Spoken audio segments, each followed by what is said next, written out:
চুপচাপ কথা বলছিলাম। কথা এমন কিছু গুরুত্বপূর্ণ নয়, তবে ঘুম আসছিল না বলেই হয়তো নিজেকে ব্যস্ত রাখার চেষ্টা করছিলাম। হঠাৎই বাড়ির নিস্তব্ধতায় ছেদ পড়ল। দূর থেকে ভেসে এলো চেঁচামেচি আর ভাঙচুরের শব্দ। শব্দটা এতই তীক্ষ্ণ আর অস্বাভাবিক যে আমার গা ছমছম করে উঠল। প্রথমে ভেবেছিলাম হয়তো স্বপ্ন দেখছি, কিন্তু শব্দটা ক্রমশ বাড়তে লাগলো আর মনে হলো যেন সেটা কাছাকাছি ঘর থেকে আসছে। আমি থমকে গেলাম।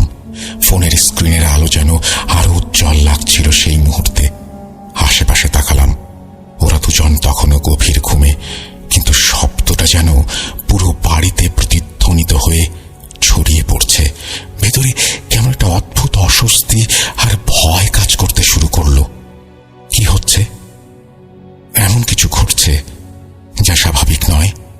তড়িঘড়ি করে বিছানা ছেড়ে বেরিয়ে পড়লাম। ছুটে চলে গেলাম ডাইনিং রুমে।